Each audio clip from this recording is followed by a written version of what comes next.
Welcome back. If we are all here together, um, I will introduce our second guest, who is Maxime Audouin. Maxime wears two hats, the first as a mobility researcher and the second one as the head of innovation lab at Keolis Group.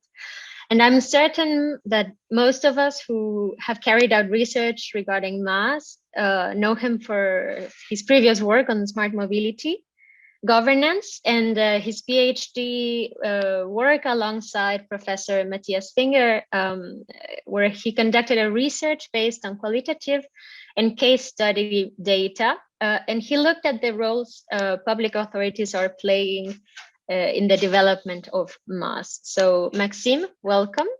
The floor is yours. Thank you very much, Mariana, and good afternoon to everybody. Happy to be here. I'll start sharing my screen. So I have prepared a little presentation, which is a bit less academic than Ghee's, but I'm sure it's quite complementary because it really focuses on governance issues, which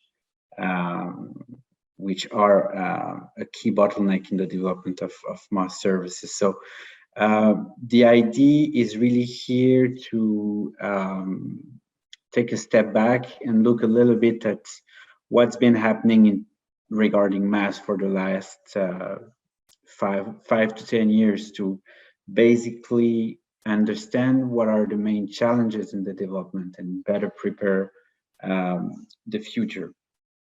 So if we start by the beginning and ask ourselves where we are about MaaS, and it's a term every transport planner scholar has on his lips at the moment, of course.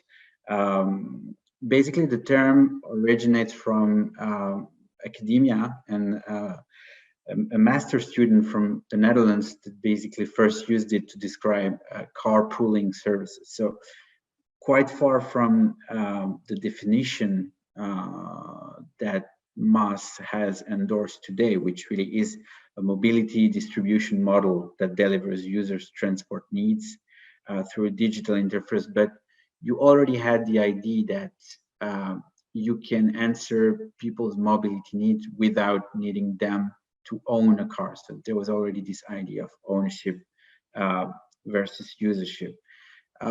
It's then very much linked to Finland. As you guys know, the term gained a lot of momentum in the Nordics. For example, the city of Helsinki basically used the term MaaS to basically describe its transport system in 2050. And it describes it as a completely integrated transport system that relies on packages similar to mobile phone packages. It's used in many policy documents at that time. At the national level by the Finnish transport ministry, and also at the local level in the Helsinki metropolitan area. The, let's say, really uptake of MaaS is in 2014 when it's presented by the Finnish government in the ITS European Congress by the transport minister. It's really where the term starts to gain in momentum before the year later, where in Bordeaux for the World Congress, really there is a, let's say, accumulated momentum about it. It's the launch of the MaaS Alliance, so partnerships are starting to come to life. Different actors are trying to structure themselves together. A lot of articles everywhere after that in very open public newspaper, more specialized newspaper, a lot of academic research as well, and a couple of initiatives that have started trying to basically develop, test, and implement mobility as a service services. from startups, from transport operators, from pure players, train companies, and now we have, I would say, it's now time to reflect a little bit, look at those initiatives, and understand what has worked and what should be improved, basically, to make sure we make it a reality. So when we think about the history of MaaS, it's interesting to basically look at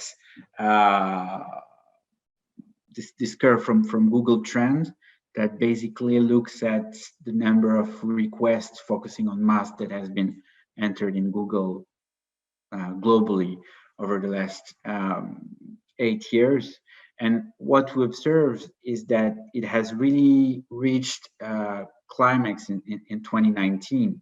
But since 2019, the interest over the subject has been progressively lowering, I would say. Of course, there is still some interest on the subject.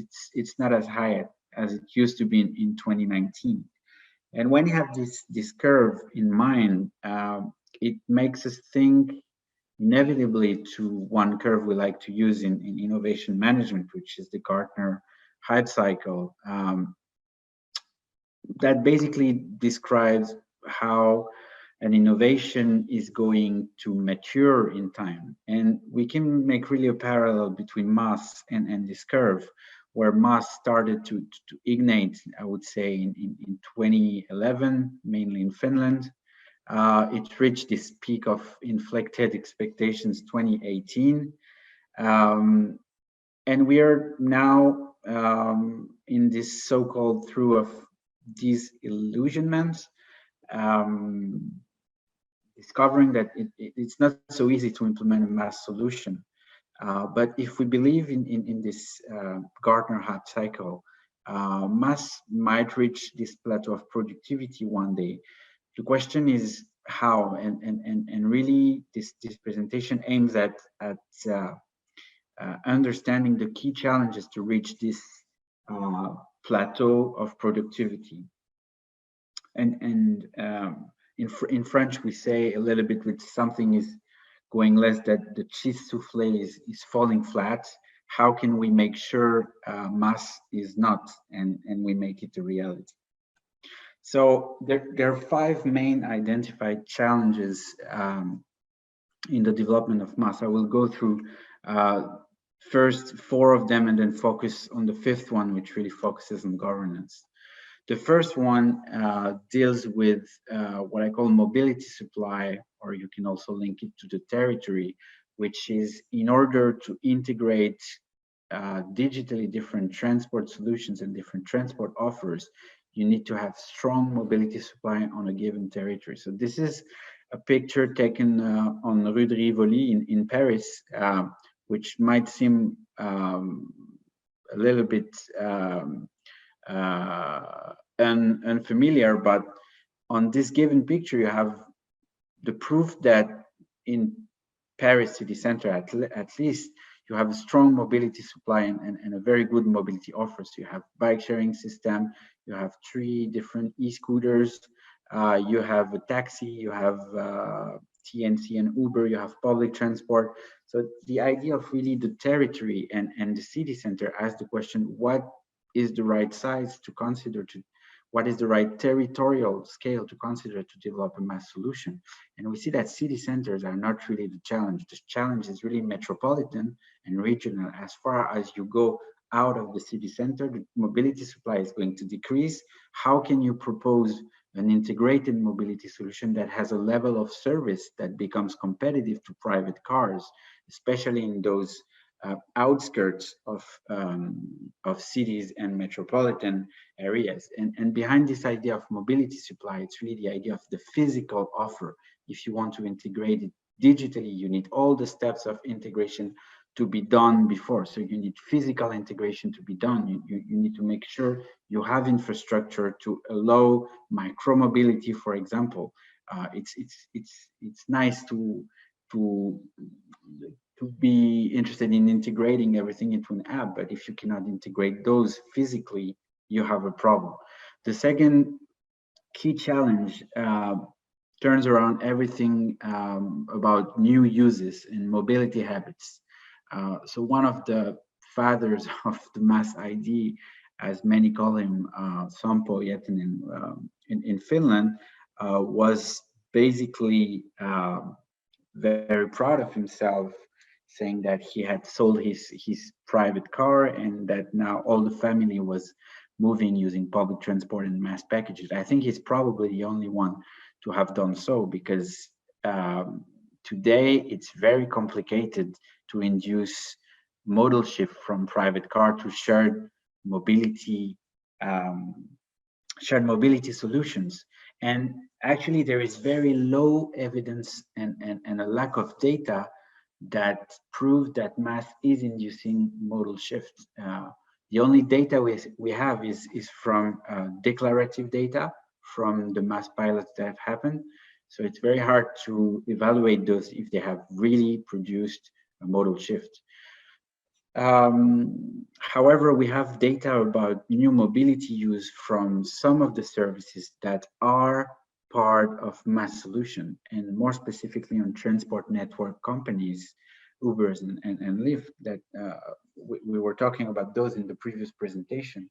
We know that basically those transport network companies have negative impact on the overall performance of the mobility system of a given territory. It increases congestion in terms of duration, in terms of intensity.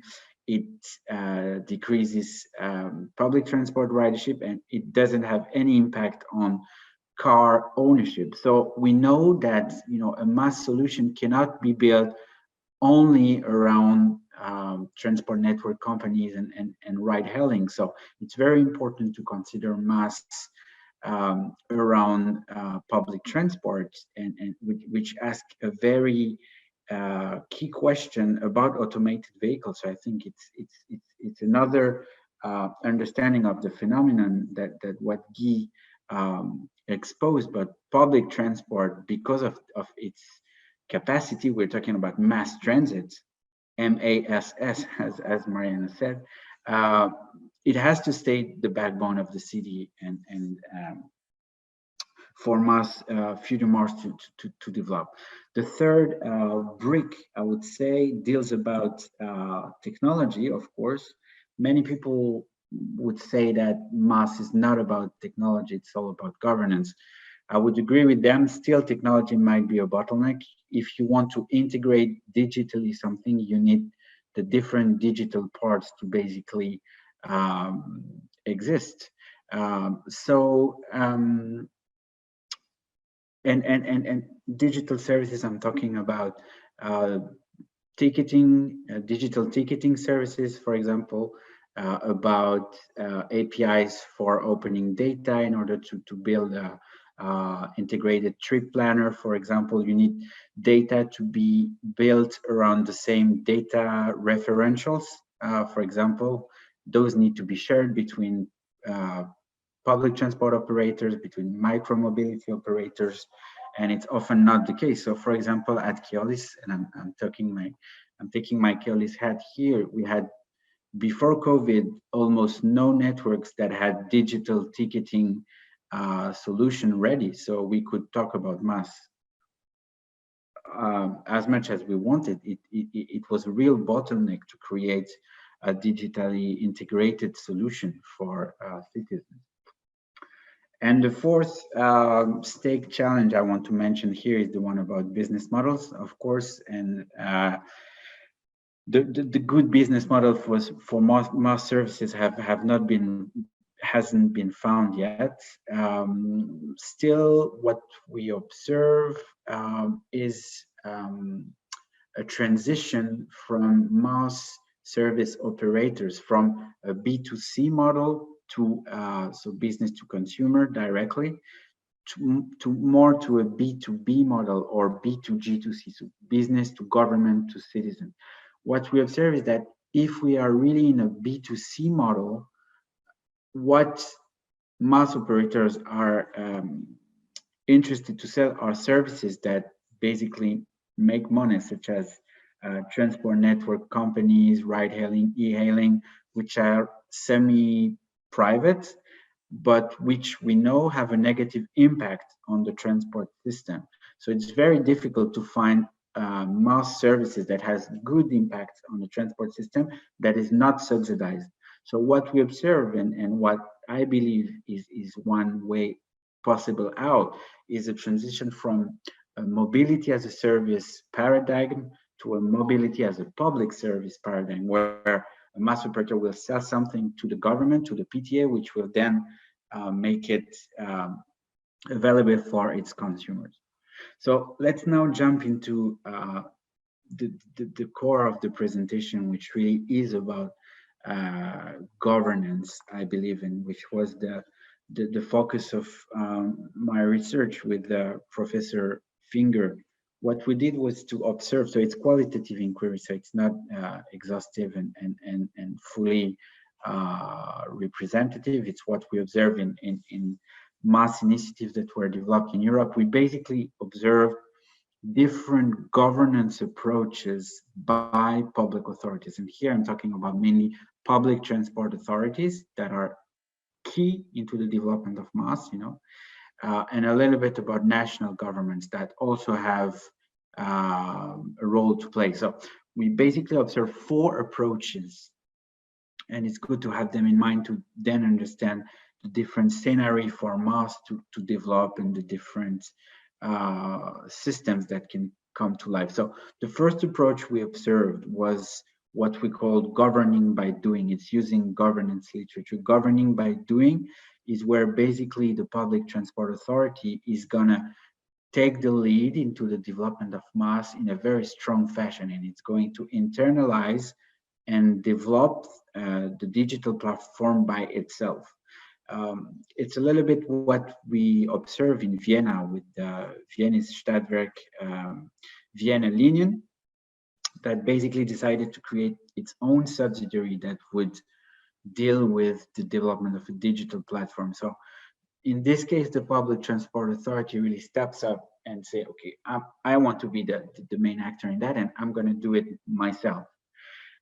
Second approach we observe is what we call governing by making do, which also gives the public transport authority a key role into the development of MaaS, where the PTA is really going to orchestrate the development of MaaS, but it's not going to internalize its development. It's going to outsource the development to a company that is specialized in developing this kind of digital services. It's a little bit what we observe, for example, in Berlin, where the BVG has outsourced the development of the platform to a dedicated company that some of you know is called Trafi. So they're in charge of developing the platform. The platform is operated by the PTA, but it's not the PTA that is doing with the IT competencies, which is not really its core competency at the beginning. It's a little bit, this governing by making do approach is a little bit also what we observe in Ile-de-France with Ile-de-France mobility, but maybe we can come back to that to the French case a little bit later.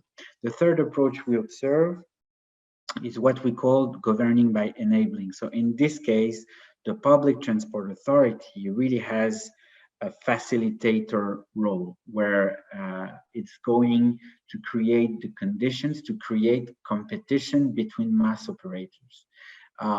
So it will work to basically enable data opening, ticketing opening, and so on and so forth.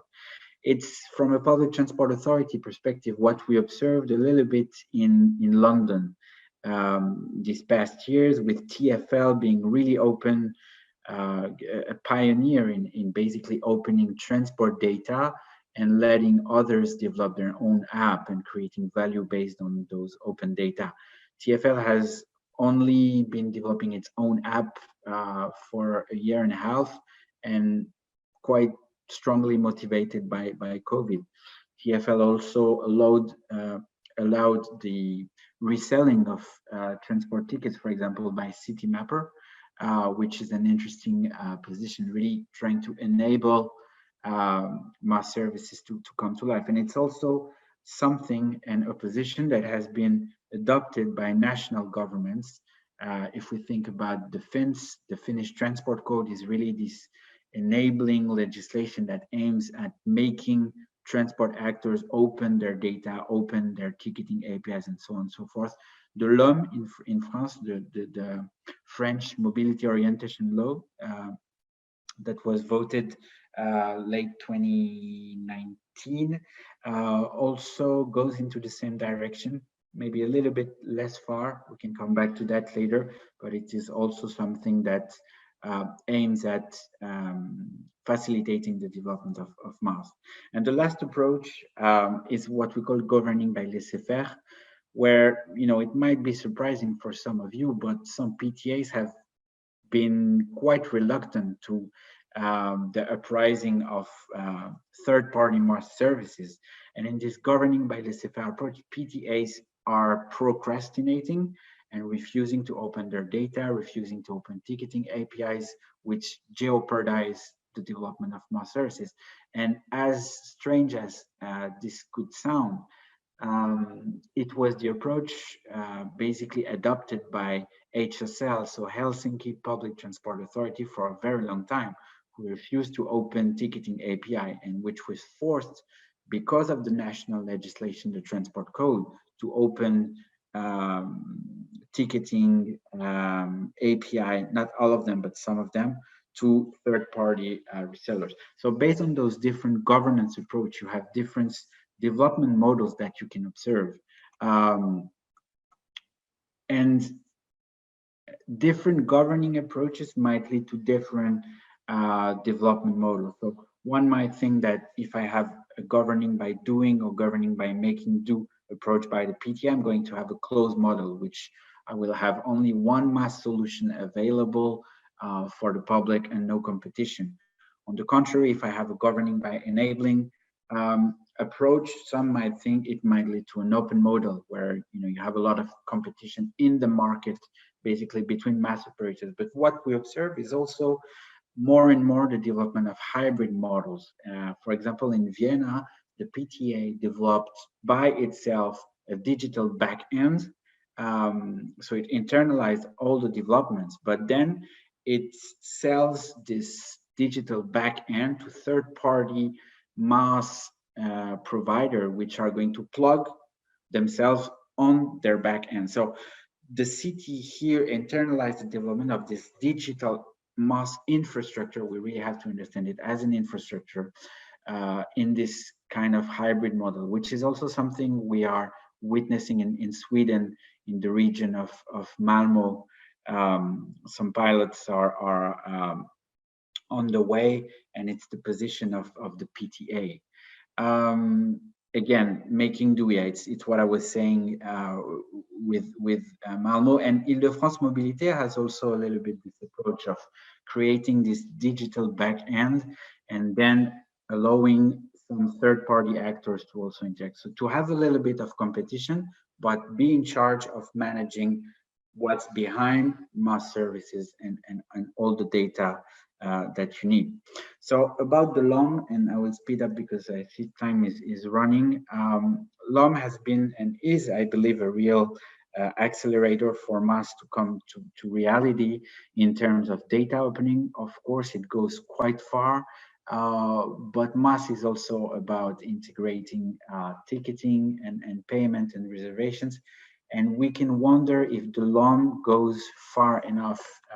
It gives the whole competency regarding ticketing to public transport authority, which is really relevant. What we might be a little bit afraid of is that, and I'm really here talking as a researcher, but is that some PTAs might be a bit reluctant then to open their ticketing data and might procrastinate a little bit more. So whereas in Finland, it was written in the law that PTAs need at least to open their single ticket API. So it's the main difference between the two legislations, and we will see which of those is the most impactful in terms of MaaS development. So I will finish on this because we are going through an extraordinary period of time with COVID, and we might think about the impact of COVID on MaaS development. So COVID had basically three major impacts that we have to bear in mind. The first one is the acceleration of digitalization in terms of uses. So many people started using digital services during lockdown, ordering something on the internet, food, and also for payment methods. So in Keolis, for example, the number of network, as I said, that implemented digital ticketing was multiplied by 3 during COVID. So it's much more digital things that exist, so much more digital services to be integrated. So it's quite an opportunity for MaaS. The second thing is I would say, increase in micro mobility usage in city centers. It's important here to underline that we're talking about city centers and not all territories. It's also an opportunity for MaaS because people are more multimodal. So there is a need that there are more modes that needs to be integrated to create a comprehensive package. So I believe this is an opportunity. And the third one is really about public transport. And what we observe is an important decrease in terms of ridership. At the moment in France, we witness about 60 to 65% of ridership compared to what we had before the pandemic. It's, we've reached the plateau since beginning of the second lockdown. So we believe it's going to stay for a while. And as I said, public transport has to be the backbone of MaaS. So, and I will finish on this. Instead of saying that COVID is an opportunity for MaaS, I would rather say today that MaaS might be the opportunity for public transport to come back to a situation where it's really the backbone of the city. And it would help bringing riders back, conquering new riders. So I strongly believe in this. And the way public transport operators have to understand MaaS, it's not a magic bullet. We have to stop opposing MaaS to car usage, to micromobility. It really is the opportunity to integrate all of those, and it will improve situation and performance of transport system, not in a day. And I think it's what we thought at the beginning of the MaaS Gardner curve, but it can really contribute to make things better and reach at the end transport policy objectives. So Marian, I hand you back the floor. Thank you for your attention. I take any questions. Thank you so much for this interesting presentation, Maxime. So Bernie was a big success in your slide. We have a question from Ghee. Where can mobility on demand can be integrated in MaaS? What do you think about this? So I think it's a very good question, and we talked a little bit about the good territorial scale to have in mind. In city centers where you have really strong mobility supply in terms of public transport, demand responsive transport is probably not the best place to be implemented. But if you think at the metropolitan or the regional scale, I think really DRT, demand responsive transport, has a lot of potential for all the mobility demand that is happening on the outskirts of the territory. So having this comprehensive and integrated model in terms of where you are in the metropolis as well, I think is really key. So it should be part of it. Definitely, perhaps there is more demand and more rationale to implement it for the first mile or the outskirt of the city. Yes, suburban and rural areas. Ghee, I see you are answering the question. And yes, we have a comment also from Tiago. How can personal and active modes which have no direct economic base be integrated in MaaS solutions, mostly when operated from private operators? And this is a question we are, trying to approach also at the chair. So the idea of business model, I mean, the challenge of business model is really key, and this is why I was saying that at some point, if we want MaaS services to have a positive impact on the performance of a transport system, it has to be subsidized. So we are shifting from a mobility as a service paradigm to mobility as a public service. And if we are into this mobility as a public service, then it's not a problem anymore to promote active mobility modes. But I fully agree with you, Chark, that if private actors are leading MaaS, and if we are in pure B2C models, there is no economic incentives to incentivize people to walk or cycle. So it's a bit, if it is B2C and private model, I agree with you that it will be very difficult to promote walking and cycling. And another question from Tommaso. For the time being, for most of the households who live in suburban areas, the personal car remain the cheapest and most effective way to go to work, take car of their children and so on, take care, I think. Does this create a barrier to MaaS? Do we need to disincentivize the use of cars? Has the congestion charge in London been effective? And given the yellow jackets crisis, is this sustainable? Okay, so a lot of questions here. As I said, I think really the key point is suburban areas and is the metropolitan scale. So it's not a barrier. And I think the way we have to frame MaaS is not by opposing public transport to car usage. And it's what many MaaS actors have been doing. If you use, for example, the Trafi app in Berlin, you don't have a route planner for your car.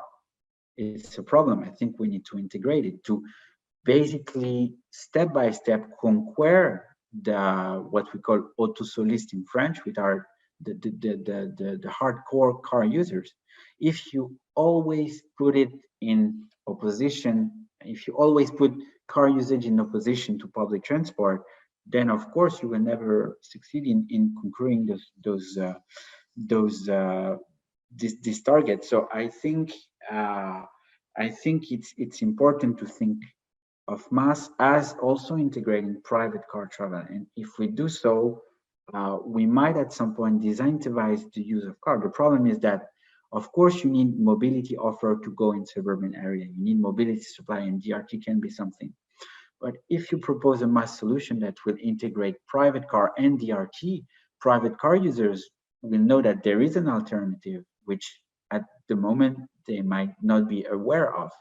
So I think we really have to think about it as not putting those into opposition, and at some point it will disincentivize the use of cars. One other thing is that when we develop MaaS solutions for core urban areas, for city centers, we also know that people in city centers in 10, 15 years are very likely to go live in suburban areas. So it's also a matter of targeting those young, active people living in city centers today to make them aware of this kind of comparative solutions, because they are the ones who will be living in suburban areas tomorrow. And about the yellow jacket crisis, it's a good point, because the people who protested, the Yellow Jackets people, basically had no alternative. The only alternative was the private car. So, as I was saying at the beginning, first you need to develop a mobility supply that goes into those territories, and I think DRT might be a solution.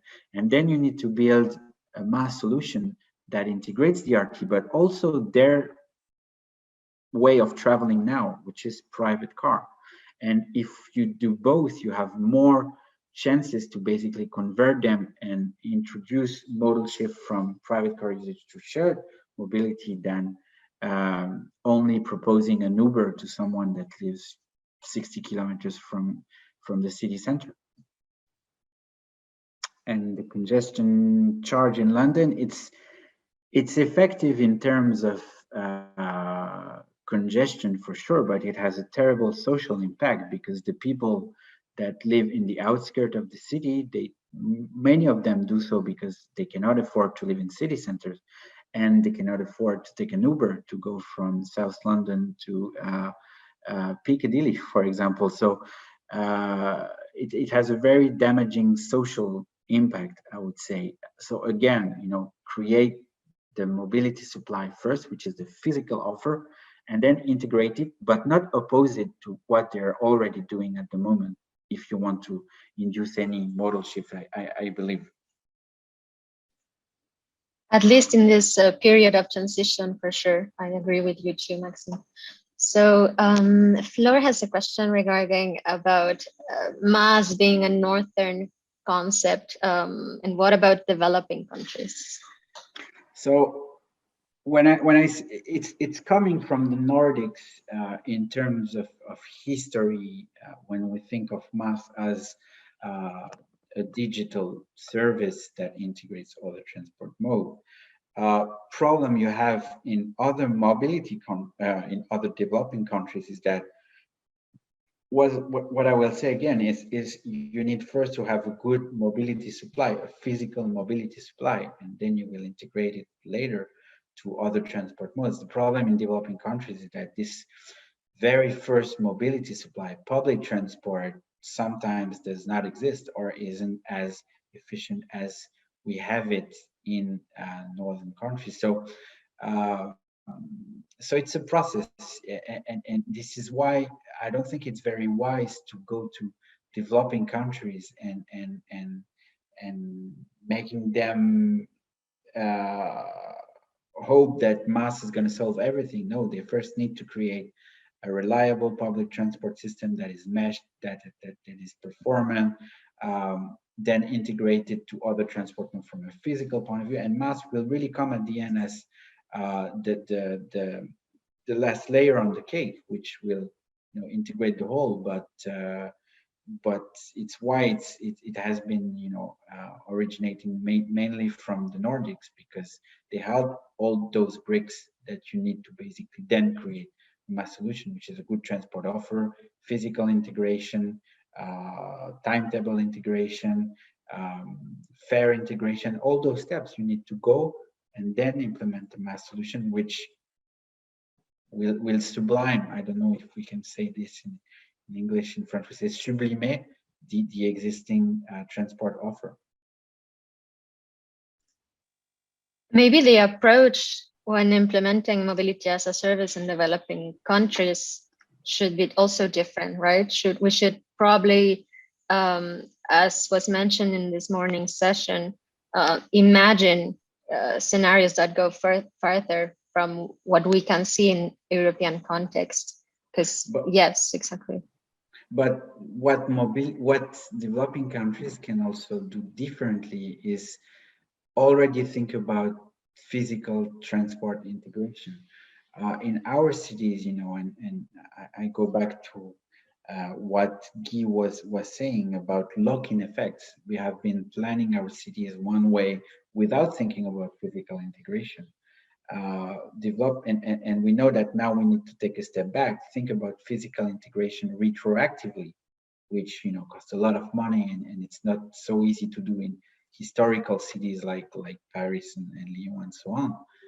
Developing countries can already be planning cities having this in mind. And I think, you know, they will save a lot of time if the planning at the beginning is done right. And then again, the digital layer should only come at the end. But if the planning is right at the beginning, I think it's something to encourage. Indeed, yes.